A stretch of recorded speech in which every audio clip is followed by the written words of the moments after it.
This is Speaking of Shakespeare, conversations about things Shakespearean.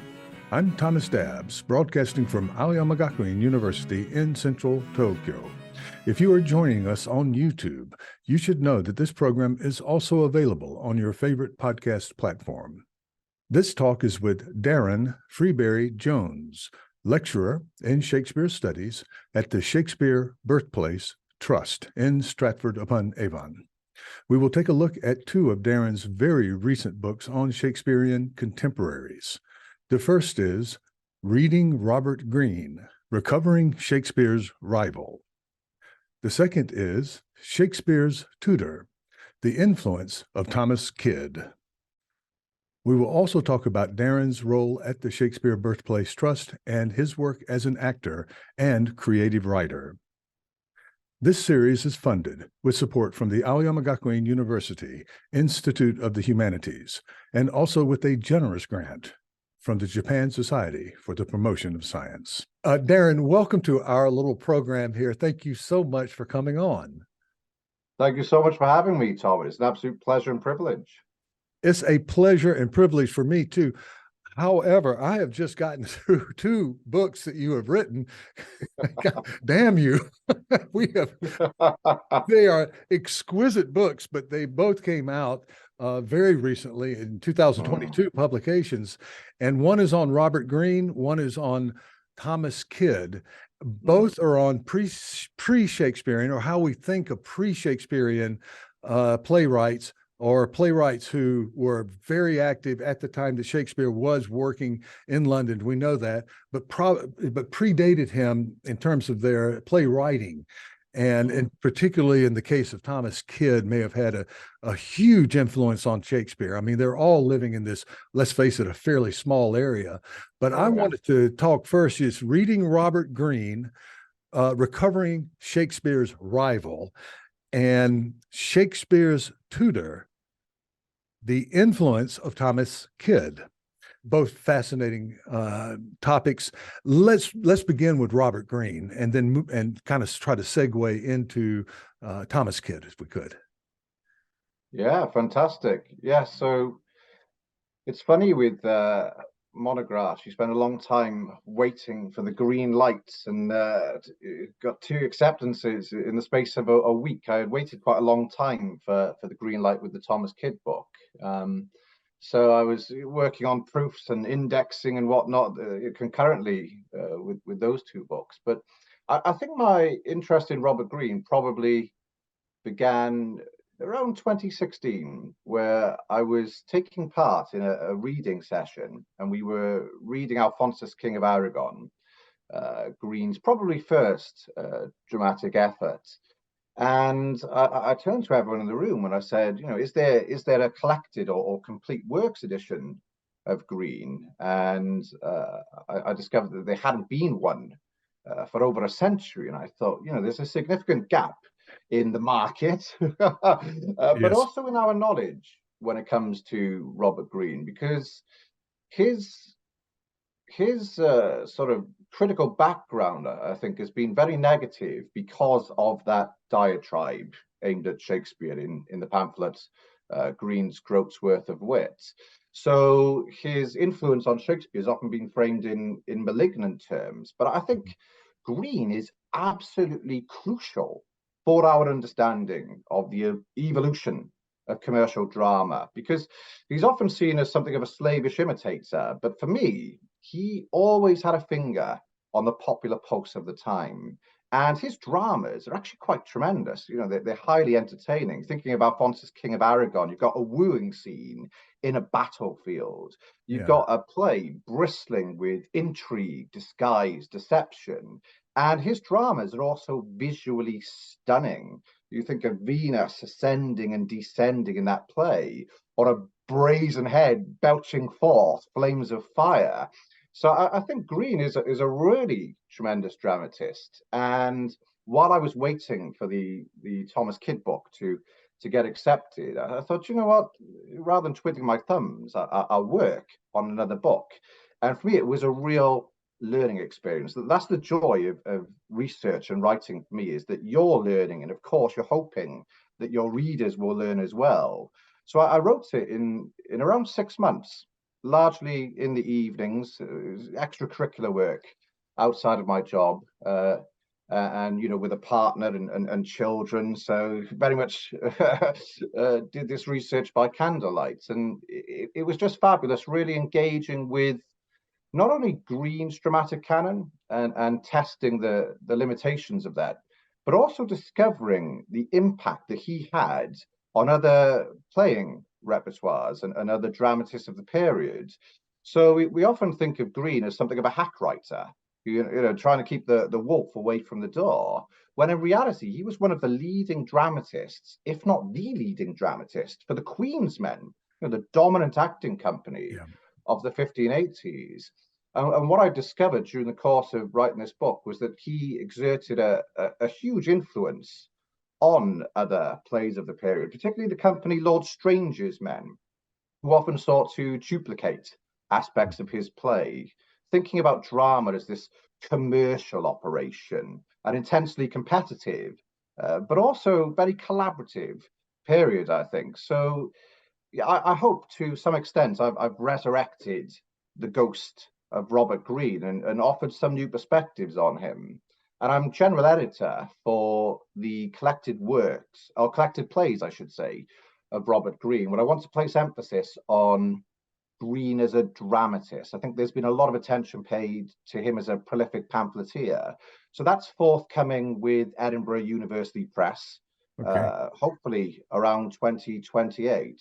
So I guess that feels like the sort of culmination of the story, beginning with that session reading Alphonsus, King of Aragon in Stratford upon Avon, and hopefully bringing Greene's plays to a broader constituency. Yeah, it really is just it's just time for it. I mean, it's just been too long, and I've had the same. We this happens with other playwrights too, where you can't find a good edition, or at least a more recent edition of their works. What I would like to do is sort of go quickly into Kyd, and we can go back and forth too, because these things do combine with each other in some way. And I promised you we wanted to talk a little bit too about the Birthplace Trust, the Shakespeare Birthplace Trust. But let's put that back a little bit and let's go into Kyd and Kyd's relationship with this whole era. I'm thinking mid to late 80s, maybe early 90s in there, when Shakespeare, and we date Shakespeare to 1591 maybe, but it's kind of vague exactly when he started. But it's pretty clear that these two very prominent playwrights, and they did other things too, but very prominent playwrights were working ahead of Shakespeare. Is that pretty much correct? And Kyd, with the Spanish tragedy, of course, just a monumental play that rivals just anything of the entire Shakespeare, Marlowe, anything that was produced in that era. Kyd, and tragic, early, untimely death, just like Marlowe and Greene also. But let's go into Kyd a little bit and the Shakespearean elements of Kyd. Yeah, so my relationship with Thomas Kyd has been going on for many years, because my 2016 doctoral thesis at Cardiff University, I was seeking to have a look at the ways in which Shakespeare was influenced by and collaborated with what we often term pre-Shakespearean dramatists, but dramatists who had crossover with Shakespeare. And I was reading as widely and attentively as possible. It's an approach that some scholars in authorship studies might consider quite Victorian, but I think it's absolutely crucial. And it was wonderful hearing Thomas Kyd's voice for the first time, encountering a play such as The Spanish Tragedy, but also I feel hearing his voice in other plays, often anonymous plays or collaborative plays, and then having a look at the sort of academic record and discovering that there had been arguments for a much more extensive Thomas Kyd canon going back, to the late 19th century, really. So Thomas Kyd is often seen as a tragic writer. You mentioned The Spanish Tragedy, that's very much his blockbuster, and as I agree, it's a monumental play. You've also got Solomon and Poseida, which is a full-length treatment of the play within a play at the conclusion of the Spanish tragedy. Mhm. Solomon and Poseda, I feel, is a play that really deserves a lot more critical attention than it's received so far, and also would make for great drama on the stage. I feel it deserves to be performed. So just to give some examples of Kyd's innovation, that's a tragedy of love. I believe it's the first tragedy of love on the commercial stage, so very much anticipating the likes of Romeo and Juliet and Othello. And you've got the lovers, Poseda and Erastus, and then you've got the Turkish Emperor Solomon, who falls in love with Poseda. So he orders Erastus's execution, essentially in order to get him out of the way, because he loves Poseda. And Poseda seeks revenge. Now, this is very daring by Kyd, I think. It's something we also see in the character of Bel Imperio in the Spanish tragedy, these vengeful female characters. And I think Kyd really carved out a lot more space for female characters in tragic narratives. And Poseda exacts her revenge by dressing herself in a man's apparel and engaging in combat with Solomon. And Solomon slays her and then realizes he's just murdered the woman he loves. So he cradles her in his arms, and Poseda asks him to kiss her. And Solomon willingly obliges. And he then discovers that Poseda has poisoned her lips, and it's a fatal kiss. And it's a brilliant play. And that for me is Thomas Kyd in a nutshell, a really innovative dramatist whose dramas tend to revolve around intrigue. And I think Shakespeare, deeply influenced by the Spanish tragedy, perhaps even more influenced by Solomon and Poseda. I think Solomon and Poseda are really key to understanding the development of Shakespeare's dramaturgy. And then you've also got Thomas Kyd's Cornelia, his last play, which is a translation of a French drama by Robert Garnier. And that's a drama that takes place around the same time as Shakespeare's Julius Caesar. And it's a play that Shakespeare might have gone back to when composing Julius Caesar, particularly in terms of characterization for roles such as Brutus and Cassius, for instance. So that's just the traditionally accepted Thomas Kyd canon of just three dramatic efforts. And that exerted a huge influence on Shakespeare, as well as other dramatists. I discovered that although Robert Greene had something of a hostile relationship with Thomas Kyd, evidence suggests, he was also deeply influenced by him, frequently riffing off some of the innovations that Kyd presented to the stage. And for me, it's really important to broaden our knowledge of Thomas Kyd, because I think Shakespeare had a career-long engagement with Kyd. And as I argue in my book, I think there's some evidence that Shakespeare likely acted in Thomas Kyd's plays and was able to utilize his aural understanding in order to draw from Kyd's dramas, particularly at the level of language. Shakespeare is something of a magpie, and some of his earliest efforts in particular often read like patchworks of the dramatic language of the likes of Kyd, Marlowe, George Peele, for instance. So I feel like Shakespeare was haunted by Kyd throughout his career. And as his career progressed, I get the sense that Shakespeare often looks wistfully to the past for inspiration, and he often goes back to Kyd. And it's interesting now that all authorship attribution scholars agree that Shakespeare contributed to the additions to the Spanish tragedy of 1602, which is wonderful, because, as you know, Tom, authorship attribution scholars seldom agree on anything. So well, I wanted to maybe let's interject this now, because there's the stylometric, the digital methodologies that are coming out. I do digital humanities like you do, but I am not up to speed on this, on the software, how good it is, how reliable it is. I know that to quote the Bible, that attribution studies can be a deep ditch. You might, you might find yourself falling off the side.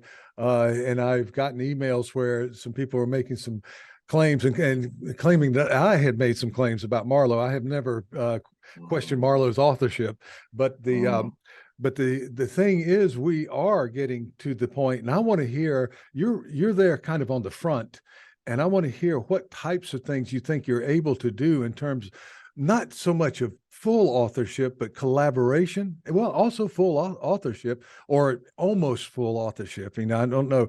These are collaborative enterprises anyway, you know, with actors and so forth. But, you know, with this very dominant author to collaboration to what do you see a certain level of trust developing in these digital methods of attribution?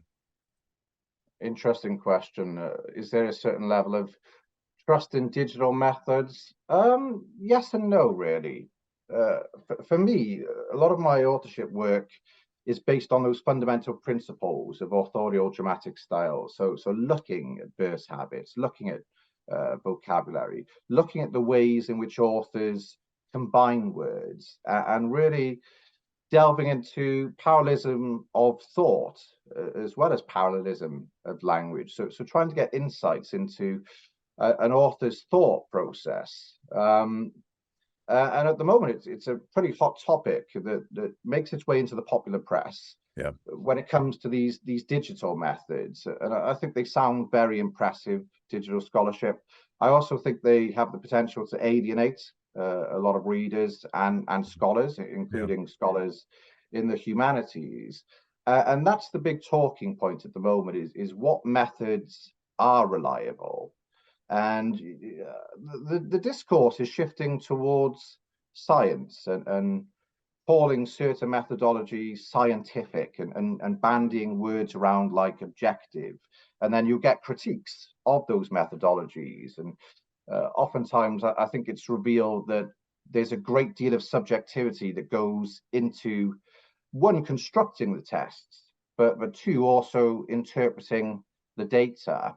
So for me, when it comes to digital scholarship, I think it's really important. I think there are marvelous advances, but I also really try to anchor my attribution work in sensitive readings of the plays, and also anchoring these texts in their original theatrical and historical context. For me, it's still fundamental to read these plays closely, and I would very much question scholars who dismiss more traditional literary critical approaches as subjective, because I think digital scholarship, it can aspire to objectivity just like literary analysis, but it's still dependent on a subjective interpretation of the data. Yeah, I'm in digital humanities, but I'm leaning Darren on this because let's say with the Marlowe's Tamburlaine, which I know way well. I have just always felt that there was a strong line there, that you know, John, what the mighty line, very much there, that is not kid-like, but that I might, if there were something kid-like in there, I could probably feel it at some point, you know, like when you get into Faustus and the textual problems with Faustus, you see the hands of other playwrights and so forth. But certainly there's signatures that I have felt. Shakespeare's very complicated because you have 20 years or more, you know, of a developing playwright. There's a distinctive stylistic difference between the Henry VI plays and what we would consider to be later plays, that you can feel it, but you still are feeling a lot of Shakespeare no matter what, in my feeling. However, you have done some attribution on the Henry VI in terms of Kyd and establishing a canon for Kyd. And I'm interested in hearing about that, because this is a little bit, you know, you've gone beyond 3 plays on with your Kyd canon. I attribute Acts 2 to 5 of Henry VI Part 1 to Thomas Kyd, minor scenes added by Shakespeare. So for me, the plays known as Henry VI Part 2 and 3 in the first folio, I actually think they're entirely Shakespeare. And, you know, there's a big movement at the moment towards seeing Marlowe as a collaborator. And I've got forthcoming work on this. I'm not remotely persuaded by those arguments. I actually think stylistically they're quite distinct from Marlowe and unique in various ways to early Shakespeare. But I feel if we're looking at chronology, particularly the brilliant work of Martin Wiggins, for instance, then these Henry VI plays are Shakespeare's least mature works, and they do feel very polyvocal because I think Shakespeare is articulating the theatrical vernacular of the time. Having acted in the plays of contemporary dramatists. And I theorize that Shakespeare actually writes those two plays as a two-parter, or a two-part story, a bit like the Tamburlaine plays for Pembroke's men. I think that's most likely the company Shakespeare started off with. And just thinking about commercial rivalry, I think in 1592, the following year, Lord Strange's men then produced a play called Harry the Sixth, which I think is designed to capitalize on the success of Shakespeare's two-parter. And it gets very tricky when you're thinking of textual scholarship and theatre history, because when Lord Strange's men disband, some of their books make their way into the company of Lord Chamberlain's men. So for me, I feel that in or after 1594, Shakespeare actually revises that play, that Harry the Sixth play, in order to link it with his own efforts. And he adds 3 scenes. So Act 2, Scene 4, the famous Temple Garden scene, very much transforms this play from a paean to Lord Talbot, often considered at least a titular ancestor of Ferdinando Stanley, Lord Strange, and very much makes it part of a serial about the Wars of the Roses. And he adds a couple of other scenes as well involving Lord Talbot. I feel he actually rewrites one of Thomas Kyd's scenes, which is the rhyming dialogue between Talbot and his son John when they're saying, we must leave the battlefield. No, we must stay here. And it doesn't end well either way. So I think it's a fascinating play, Harry the Sixth, that when performed at the Rose, I don't think Shakespeare actually had a hand in it whatsoever. I think it was very much pitched as competition. But then Shakespeare transforms this into a serial. And I think there's a good chance that these Henry VI plays, probably in tandem with Richard III, would perform for many years after their original composition, thinking of the epilogue to Henry V as oft our stage hath shown, for instance. So Shakespeare engaging very closely with the work of Thomas Kyd. Act 1 of Harry VI is often attributed, convincingly, I think, to Thomas Nash. I've not found any evidence of Shakespeare tinkering with Act 1. It's the scenes I attribute to Thomas Kyd that he seems to be really delving into and really engaging with Kyd's dramatic voice. So what you have there is a different model of collaboration. It's a form of adaptation or revision. But I also argue that Shakespeare and Kyd co-wrote the reign of King Edward III, probably around 1593, potentially for the company Derby's men. So before Shakespeare goes on to join Lord Chamberlain's men.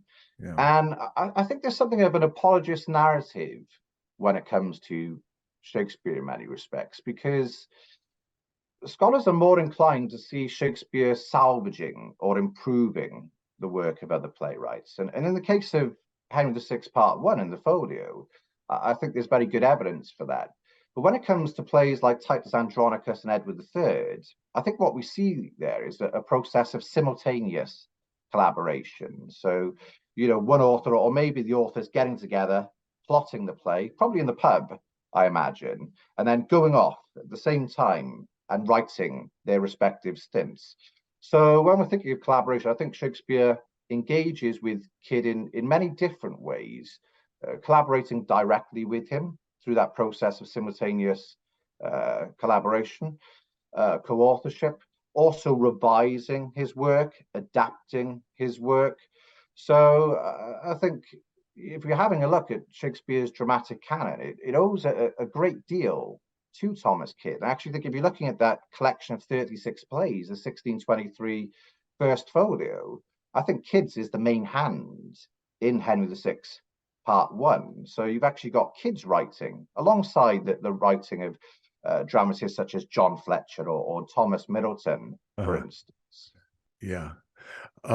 Yeah, and I would people who are listening, viewing, or whatnot, you have abundant examples in your book, and as soon as you get into it, sparks start flying. You know, just as we're talking, I'm thinking of poison on the lips.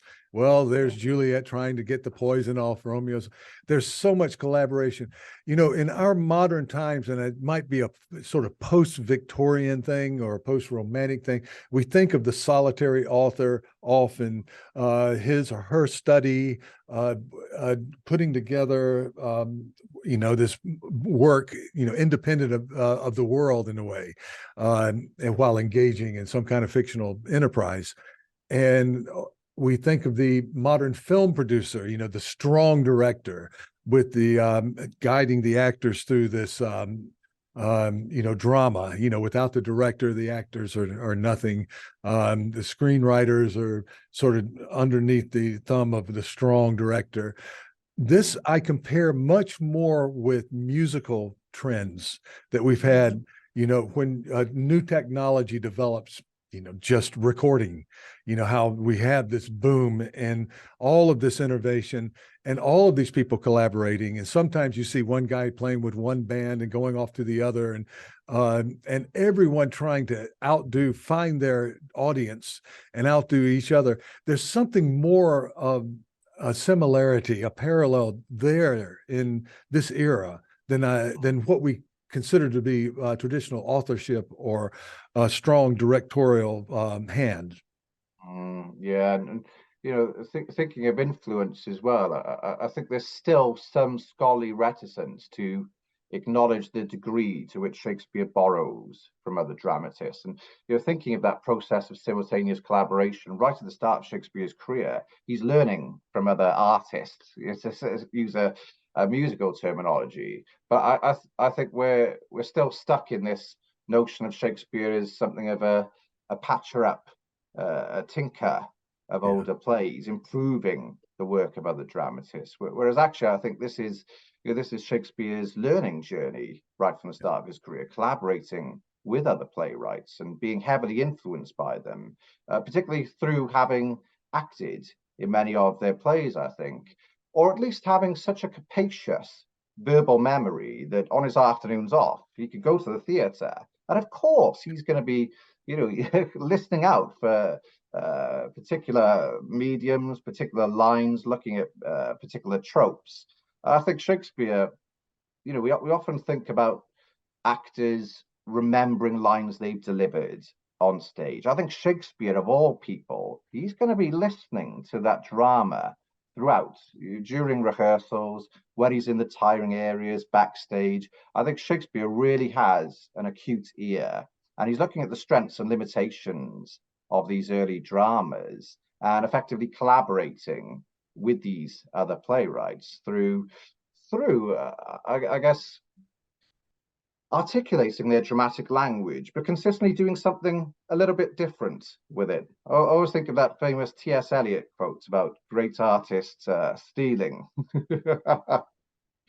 Yeah, well, I don't think that the idea of theft was the same as No, exactly. in our time. I think that you know, I just remember going way before Chaucer apologizing at the beginning, I think, of Troilus and Cresside, where he says, "This is the original story. I'm not changing it." And of course, he's lying. He does change it, and he changes it a bit from Boccaccio. But I think that was still in play. People were familiar with a lot of these narratives, and they'd read them in histories, and some of them had studied them in Latin or whatnot. But a lot of people have read them in perfectly scripted, you know, print versions of English. Arthur Brooks' Romeo and Juliet had been around for 30 years, and Painter's Palace of Pleasure. And you can see these people just yanking stuff from the pages and saying, okay, let's dramatize this. And we wanted to look, we want to do something else with it, innovate, but we want it to look like this narrative. No problem there. And when you get into the minutiae of certain stylistic habits and so forth, it's just absolutely fascinating to me to look at these things. Yeah, and that's the thing. You see it in the popular press. I think we often kind of extract Shakespeare from the period in which he was writing, where the emphasis was not on necessarily telling new stories, but telling existing stories in new and innovative ways, as you say. And I think Shakespeare is a real master of using those literary and theatrical ancestors in order to subvert audience expectations. You think of a play like King Lear, for instance, which consistently has a happy ending. And there's an old King Lear play which seems to have been popular, which I attribute to Thomas Kyd, actually, which, like all of Shakespeare's sources, concludes happily. And I can imagine that would still be buzzing in audience members' minds when they went to see Shakespeare's tragedy, and they'd be very mindful of that happy restoration with Lear and Cordelia, as she's called in that play, restored to the throne. And Shakespeare just pulls the rug from under his audience's feet and gives them the most devastating conclusion to any theatrical or literary work, perhaps. So I think Shakespeare, a real master of subversion, yes.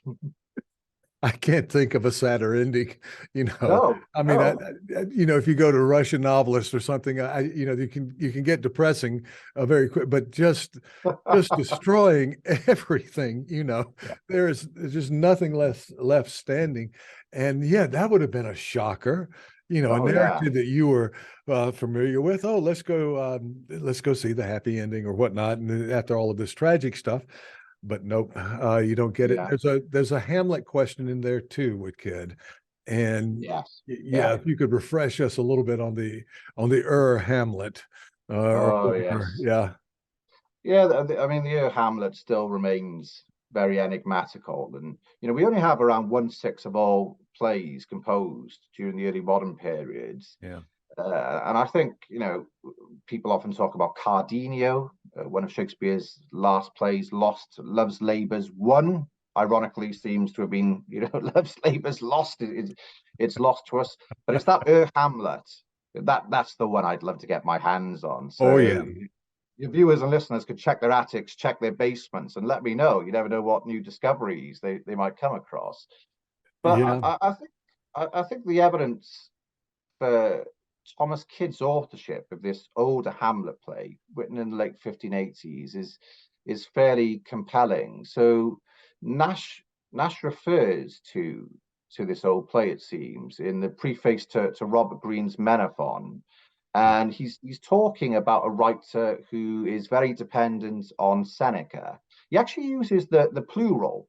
So some people have inferred that he's talking about a team of writers, but the Kyd biographer, Arthur Freeman, pointed out that Nash often does that. Even if he's got a very specific individual target, he'll often use the plural form. So he's speaking about a writer who is very dependent on Seneca. And I think Thomas Kyd, it's fair to say, refined Seneca for the commercial stage, very much sees Seneca as his tragic ancestor. He also writes of a dramatist who meddled in Italian translations, which is something Kyd did. He translated Torquato Tasso's Padre de Familia in a pamphlet known as The Householder's Philosophy. You've also got that phrase, the Kyd and Aesop, which seems like quite an obvious pun on Thomas Kyd's pun-worthy name.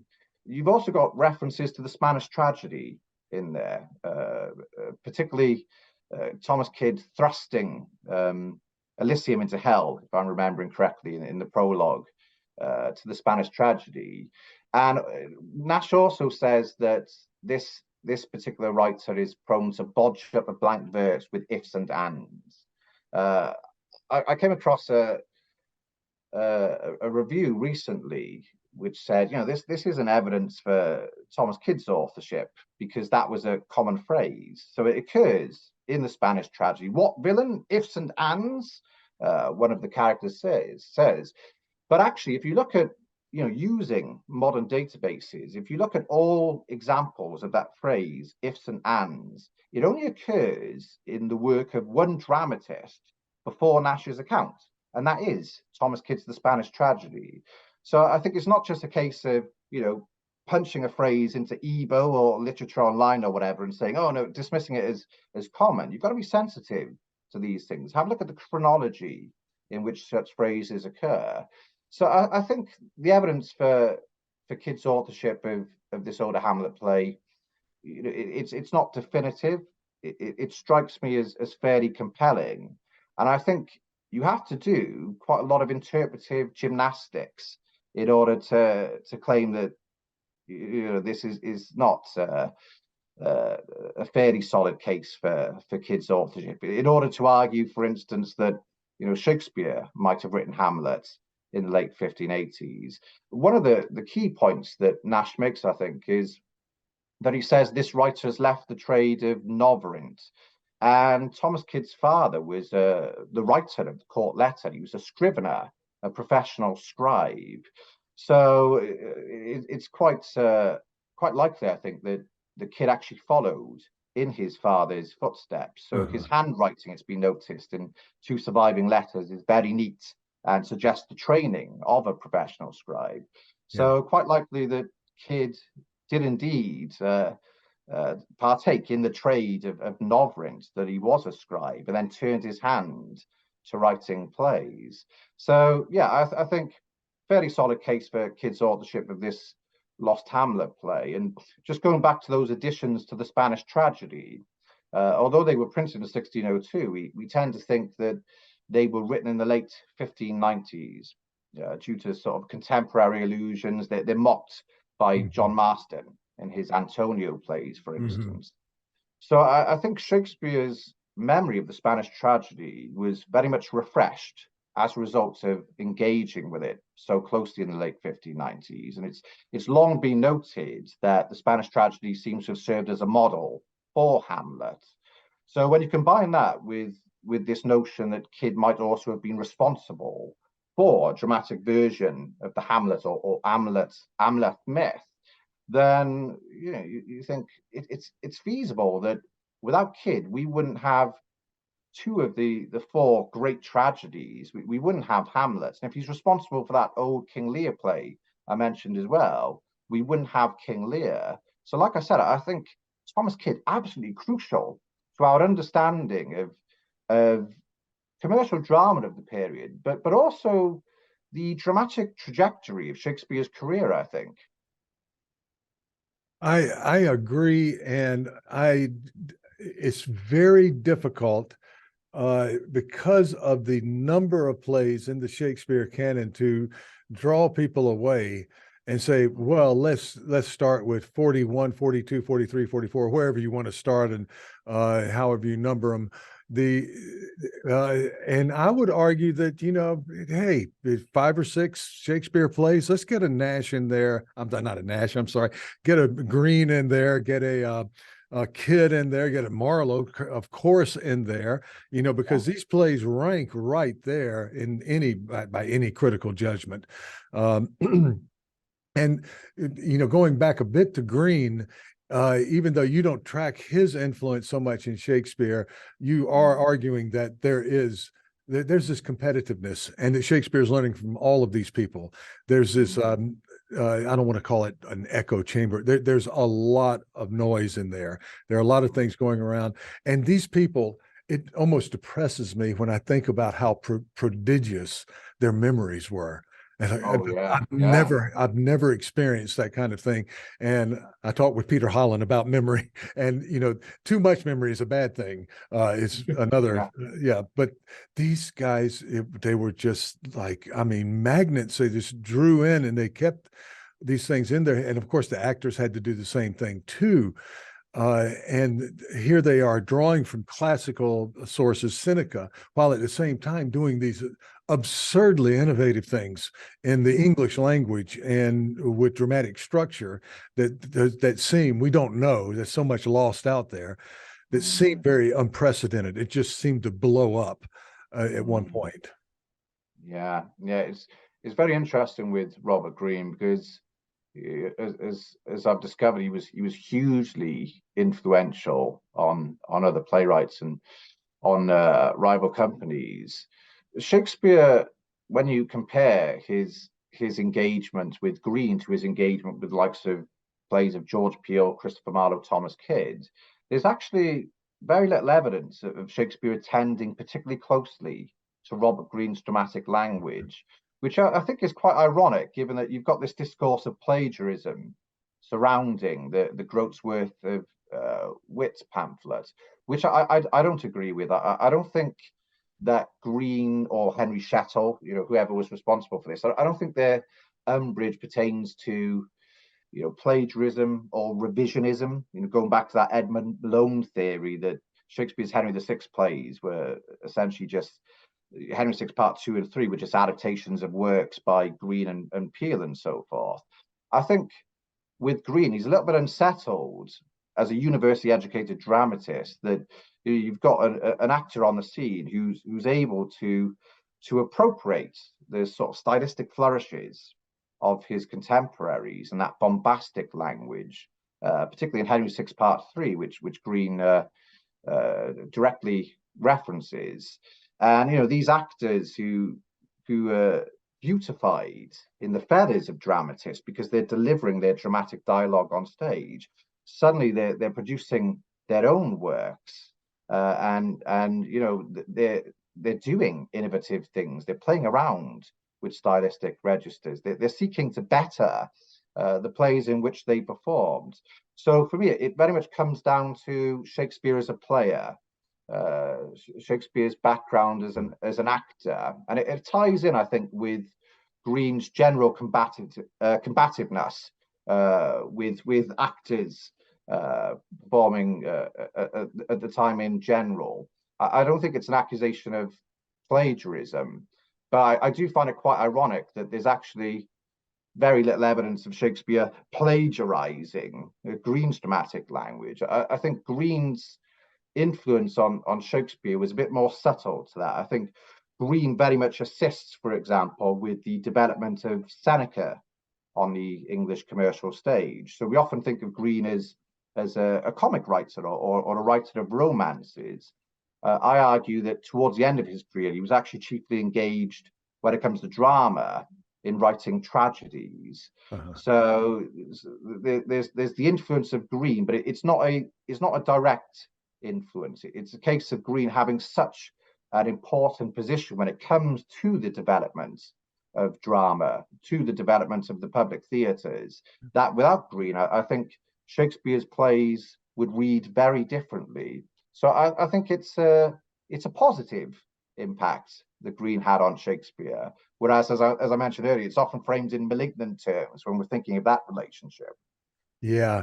Well, I'm just thinking about so much now, but the thing about, well, Kyd and Shakespeare, there's no evidence that Kyd went to university. No. And I'm getting that most recently from you. There is great evidence that Greene was exquisitely well educated, both at Cambridge and at Oxford. And, the argument is sometimes made that, how could someone not, a non-university guy write Shakespeare, right?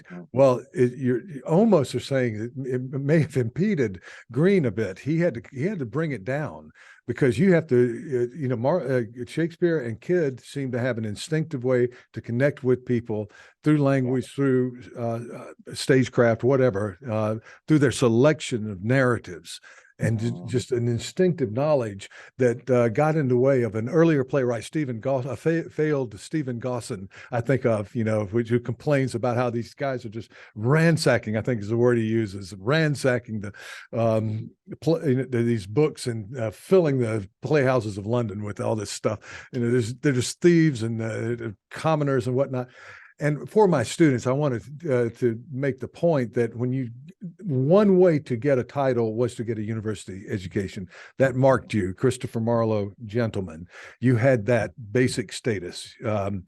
And it would be hard on a guy who was so well educated to come in and begin competing with people like an upstart Crow and also Kyd, who are just, Kyd in particular, just killing it. And he's trying to, stay with them. And he goes, I should be better. I should be better than these guys, maybe. Mm. That's highly speculative, but you can see that dynamic at work. Yeah. I'm a gentleman, these guys don't have the same rank, so Yeah. yeah. Yeah. And author names seldom mentioned on play title pages during the period, but Greene's name actually is. So he's far more marketable and saleable than often given credit, I think. And you get that emphasis on gentleman, on that sense of his education. I was thinking of a line from the I think it's the Return to Parnassus, which is few university men pen plays well, which of course is certainly not the case. But I think you see a significant stylistic contrast between Kyd, Shakespeare, and university educated playwrights like Greene, Marlowe, for instance. Thinking of the use of classical allusions, for instance. The plays of university educated dramatists are often satiated with classical allusions. Greene, despite his education, often jumbles his mythology, actually. Okay. Whereas you get the sense with Shakespeare in particular that he's very conscious of his audience. Again, I think it comes down to his background as an actor and not alienating the audience. And one of the discoveries I made while writing my book, Shakespeare's Tutor, was that a lot of university educated dramatists stick to the 10-syllable line, dum, de dum, de dum, de dum. Whereas Shakespeare is very innovative right from the bat, as soon as he starts his dramatic writing career, in terms of incorporating that extra 11th unstressed syllable, the so-called feminine ending, which is a very, very sexist term. But we kind of have to make do with that. So I think Shakespeare, right from the beginning of his career, recognizes the need for some linguistic flexibility. And what I found was that the only other dramatist who reaches a comparable rate to Shakespeare is Thomas Kyd. So I think that's very interesting that, you've got two non-university educated playwrights there with some stylistic similarities. You also see it in the ways in which they put words together, so-called compound forms. So Kyd delights in putting words together like flaxen heads, and a particular favorite of mine occurs in Solomon and Posada, pinky-eyed. And this is something that's long been attributed to Shakespeare. He delights in compounding words. Well, Kyd was doing it, before Shakespeare actually came on the scene. So lots of synergies there. And I also think Kyd is a lot more proficient when it comes to rhetoric than a lot of the university-educated dramatists of the period. And Shakespeare, of course, a real master of revealing his rhetorical training that he would have received at grammar school on the stage. I think Shakespeare really recognizes the potentialities that lie behind using particular rhetorical devices. And I think we see that in Thomas Kyd as well. He's often dismissed unfairly, Thomas Kyd, as being a bombastic writer. But even if you look at the Spanish tragedy, almost certainly his earlier surviving work, you've actually got a play that's going up and down different linguistic registers and reveling in prose, and it's incredibly fluid, and you get a sense of individuality with his characters, which is something Shakespeare also reveals in his plays. These dramatists' characters weren't just functional, they weren't just types in the way that we might think of some of George Peele's characters, for instance. So yeah, I feel that maybe the fact that Shakespeare and Kyd lacked a university education, it seems to have helped them in many respects. It seems to have really aided them when it comes to engaging theatre that's not going to put off audiences. It's not just a case of showing off your learning. It's a case of being efficient, with these particular stylistic tropes and conventions that you're playing with. Yeah. We could go on forever. One thing that I'm finding in the way you approach this is the emphasis on the the actor, the spoken line, and the Yeah. actor. And I know you've done acting, and I wanted to move a little bit into some of the other things that you do beyond very stringent research of title pages and excerpts from here and there and references to make your case. But you've done that. You've written fiction. Could we go and look into that element? Because I think you're bringing that experience also into your perspectives in terms of your criticism. Yeah, I guess that ties into what I was saying about Shakespeare and Kyd try not to alienate their audiences. And so I've got a background in creative writing, so writing for a more general reader. So what I try to do is bring these very complex topics, such as textual scholarship, corpus linguistics, and so forth, and try and make them accessible for broader audiences. So I've always written, I've always enjoyed creative writing. I actually wrote a parodic trilogy of novellas about Christopher Marlowe, which kind of, yeah, combines the likes of Zorro, the Three Musketeers, James Bond, and Christopher Marlowe. This is not my magnum opus, but it was great fun. And I've also always really enjoyed writing poetry. So I've got a poetry collection forthcoming next year, and that was so wonderful to return to poetry, because I hadn't written anything for several years, and something just sparked that desire to write poetry again. Maybe it was because I started listening to Bruce Springsteen during my drives back and forth between Stratford and Cardiff. So it was so wonderful to return to poetry, and telling stories. That's always been something I've always thoroughly enjoyed, and I've always enjoyed acting as well. It comes back to memories. I think I've had some tremendous memories coming to Stratford upon Avon from Wales in the UK. You're essentially like a kid in a sweet shop there. If you're a Shakespeare lover and you're looking around you and you're seeing Othello taxis, you're seeing a cafe called The Food of Love. You go into a chip shop, and I have to admit that I've eaten a kebab called the Shakespeare Special purely because it had Shakespeare in the title. And I always remember in 2018 coming to Stratford, starting as a lecturer at the Trust, and very swiftly having to learn all of Leonato's lines in Much Ado About Nothing. So I was asked to perform outdoors in a production of that play. And Leonato has quite a lot of lines. It was quite miraculous that I kind of had them down. And the performance happened to occur on the day of the Stratford Festival. So this little market town was just a buzz with like thousands upon thousands of people, fireworks going off, music blasting. And here we are performing on the outdoor RSC Dell stage. And I thought, I've got this. I've got all these lines down, thinking of Shakespeare's capacious actorly memory. I remember looking up and just seeing probably the biggest audience I've ever performed to. And of course, Leonato has the very first line of the play. I learn in this letter that Don Pedro of Aragon comes this night to Messina. And so I just strode onto the stage and said, I learn in this letter that Don Pedro of Messina comes this night to Messina. So I had messed up the very first line of the play. This is a joyous occasion. I'm standing there looking like I've got an upside down hanger in my mouth, smiling away. And in my head, I'm thinking, if I mess up the next line, I'm going to have to just stop this. And we go again. But fortunately, it went really well.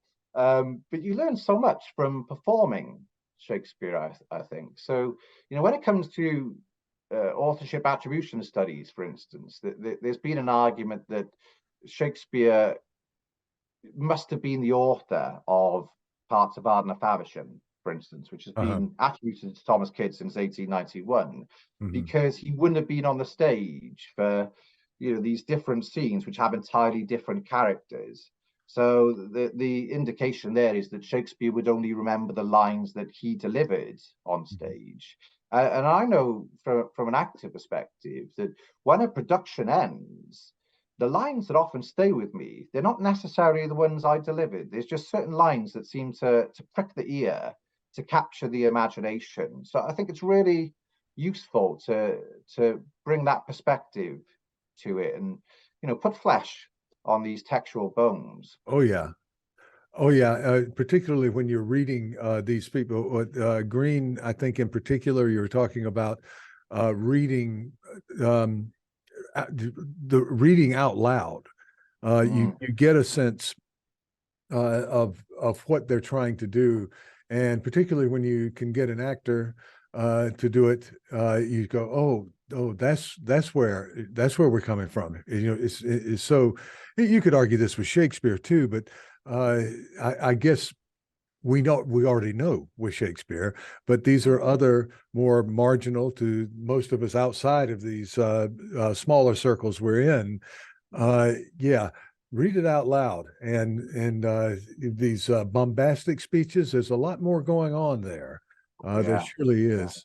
You mentioned your affiliation with the Shakespeare Birthplace Trust, and I thought we were going to lead with that, but I was just so interested in what you had just gotten out, and I had this in my head. I didn't want to lose, what I was reading yesterday and the day before, but I do think that there are a number of our listeners and viewers who are not as familiar with the educational programs. They may have heard of, they may have gone to Stratford, they know of the trust. I spoke with Lena Orland, who's I believe serves in a capacity on the board, or I want to know a little bit more about the programs. I know there's a lot of educational, there are educational programs from childhood all the way up to university, that kind of thing. But your role in the Birthplace Trust and what types of things that you get involved with there, and yeah. It really is a role of infinite variety. Like I mentioned, if you're a Shakespeare lover, just coming to Stratford upon Avon and working there, an absolute joy. But working for the Shakespeare Birthplace Trust comes back to memories again. I have made the most incredible memories. So my role is lecturer in Shakespeare Studies. So part of my role is to develop relationships with organizations around the world, so domestically in the United Kingdom, but with a particular emphasis on organizations in the USA.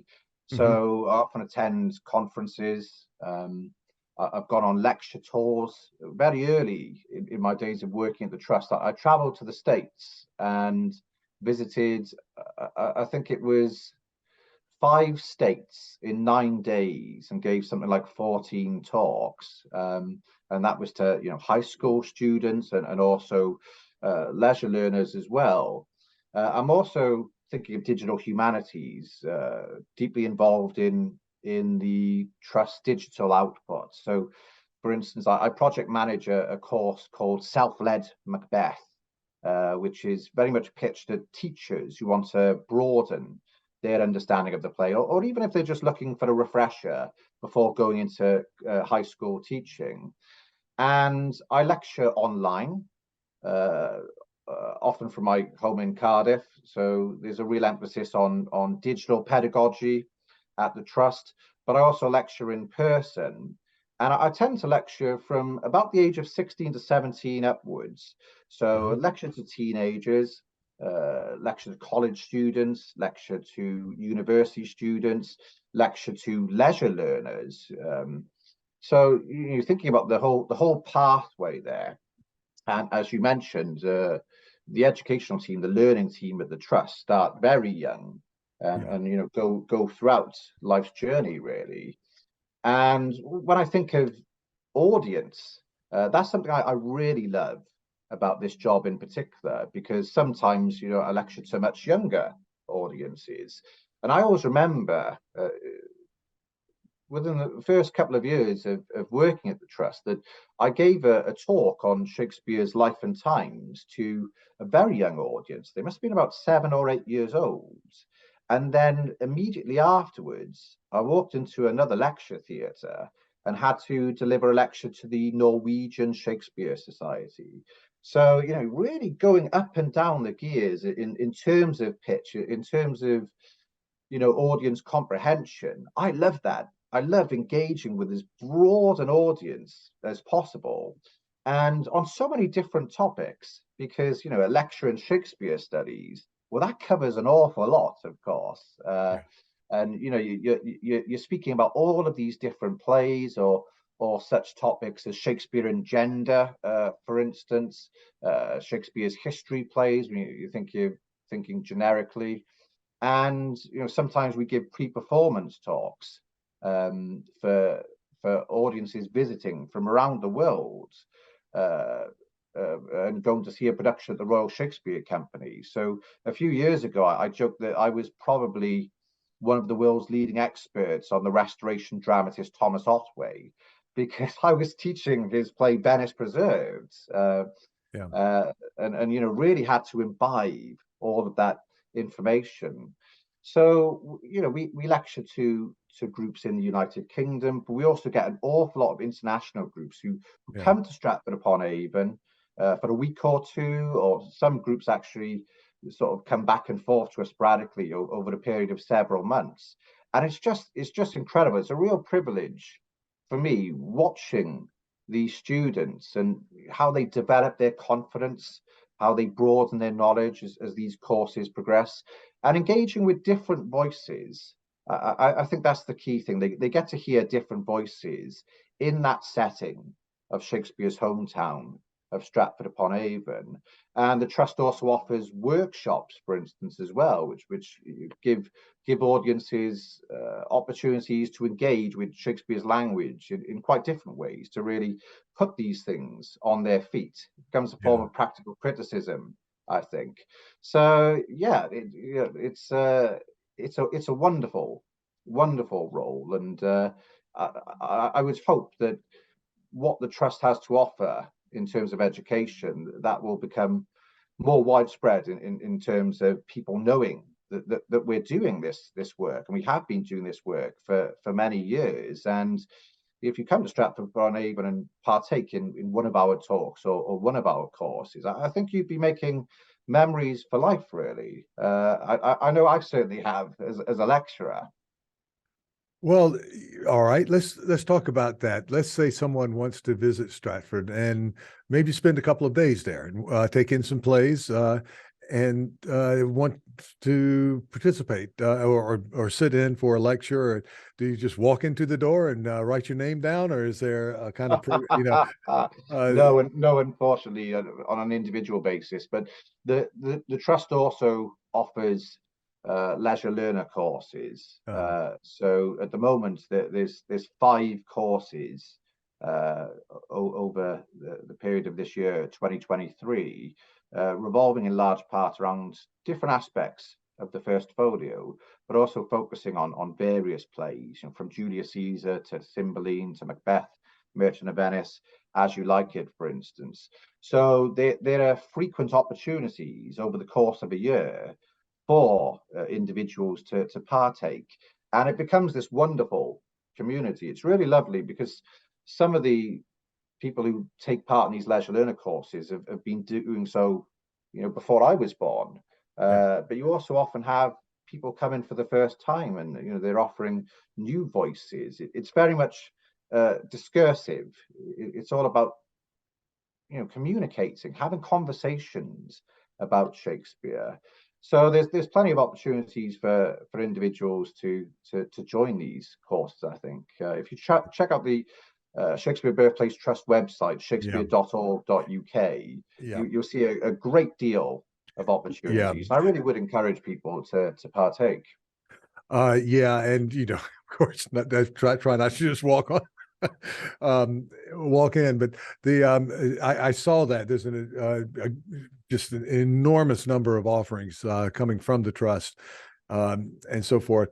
And this reminds me so much. I'm just so sentimental about this. I'm sentimental about the 19th century in maybe ways that other people aren't. But the Hazlitt, the Surrey lectures, Hazlitt did, where he's filling rooms up with working class people who, after this hard shift, are coming in to listen to him speak on Shakespeare. And then the stories of was it Edward Dowden filling up the Trinity halls in Dublin, and people lifting up their friends so they could look in the window because the auditorium's full. I see this kind of enterprise coming on, where you're connecting with these people who are just hungry for Shakespeare. I run across people, friends of mine from high school and so forth, and it's kind of like, a lot of eye rolling when you say you're Shakespearean or you're working with Shakespeare. There's a lot of that. But I think these people don't understand that however small the group is, it's a lot of people. However small the percentage is, it's a lot of people. Like you say, the streets are full of people in Stratford-upon-Avon when you're at certain times of year, and it's not these shopping tourists. They're there for Shakespeare. And whatever small percentage is, it's a lot of people. And this public outreach is just absolutely what is needed to argue, not just for Shakespeare or for any of these other playwrights, for the public humanities, which just have been under assault for now several decades against various I don't know, utilitarian voices. That goes back to the 19th century too. Yeah, you need roads and bridges, but golly gee, a lot of people want this, and when you give it to them, it's just surprising how infectious it is, and how so many people, when they realize, oh, I can participate, I can understand, they I think that was probably us, as younger versions of us. We probably were pushed in one direction. I know I was, and I just kept coming back to this. And the Trust seems to be doing that type of work, and it's such good work. I know we talk about it a lot with other speakers on this series, that outreach is a very, very important thing, and letting people know that, hey, we're just regular guys, no ascots and pipes here. Nobody's going to look down on you. My goodness, it's a hard road for us, so. That's very good. Well, now what can we expect coming up here in your scholarship and the work that you're doing? What do you see in the next 2 or 3 years? So at the moment, I'm working on a third book, which is titled Shakespeare's Borrowed Feathers. So that's very much aiming to bring this sort of discourse revolving around authorship and different methods to a much wider audience. So it's a book that focuses on the ways in which Shakespeare was influenced by the dramas of his fellow playwrights. So I begin with John Lilly, and I conclude with John Fletcher. So we're going, throughout Shakespeare's dramatic writing career, and using online databases and cutting-edge digital technologies in order to offer a more methodical approach, I think, when it comes to understanding how Shakespeare was influenced by, imitated, and adapted the works of other playwrights. So that's been quite a fascinating project, where the results often tend to validate and extend existing scholarly hypotheses, but also challenge prior assumptions as well. So I'm very much arguing for early modern drama as being a community of playwrights. There's a lot of scholarship on the ways in which Shakespeare influenced other dramatists, but I just want to offer a new perspective on the ways in which Shakespeare attended closely to the plays of other writers of the period. So yeah, fingers crossed that will be out in the next year or two, sort of at the tail end of the initial manuscript at the moment. But it's just been wonderful, and I think it's great it's a learning journey, isn't it? It's great to broaden your own knowledge, Yeah. and I was really keen to learn more about the likes of John Lilly and Thomas Dekker, for instance, and Ben Jonson's fascinating relationship with Shakespeare. So charting Shakespeare's entire dramatic writing career, it's I've learned a great deal from it, and I hope that readers can get a lot of knowledge and enjoyment from it as well. Yeah, they should. And I love the idea that you see it as a composite, a period that is a, a composite of many voices, of many people, where, who built that cathedral? Well, a lot of Mm, people did. A lot of people. yeah, The guys carried the stones. There was a whole process there. There were guys swinging hammers down at the theater, building scaffolding for plays, all the way up to whatever your featured actor and whatever given play. I did want to mention a bit that you do mention. I've done work on lost plays with David McGinnis and his oh yeah. database, and the work that Rosalind Knudsen did, of course, from some years ago and now, and also you mentioned Martin Wiggins. Mm, In terms of digital humanities, my focus would be much more on databases and having all of that information and the multi-volume set that Wiggins has put out. Is brilliant research. You yeah, look in there and you go, there's just so much here that yeah. connects. And I would love to see somewhere down the road a digitized version of that kind of information where you can collaborate this idea with that idea, where you can do a search for any, whatever we're looking for, which is just a multitude of things. Because Mm, page by page, volume by volume, you do have to have a prodigious memory to yeah. bring it in, but there's so much there even without the play. It's just Mm, amazing when you look at that composite and then working it into a period where these plays did survive, or at least some of a percentage of them did. mm. So I love it. So you think you'll be starting more or less in the 80s and moving out through maybe the first couple of decades, three maybe of the 17th Oh century, yeah. the Starting off in the early 1580s. Yeah, 1580s with John Lilly and ending, around 1612, 1613. 1613. Okay, I In was terms of thinking, Shakespeare's yeah, sort of retirement. I mean, it's been really fascinating, but particularly learning more about Lilly, because what I've discovered with Lilly's dramatic language, that Shakespeare doesn't appear to have attended particularly closely to it in the early stages of his career. Of course, we see elements of Lilly's dramaturgy, particularly in Shakespeare's comedies. But as Shakespeare starts writing plays for the Blackfriars Theatre, that's when you suddenly get this engagement with John Lilly's dramatic language. yeah, And of course, some of Lilly's plays had been performed at that site previously. So for me, that gives you a real insight into Shakespeare as an author, coming towards the end of his career, but he's looking into the past again for inspiration because he's yeah, deeply conscious of his Blackfriars audience, I think. So that's yeah, just one sort of insight into the sort of discoveries I've made with this book.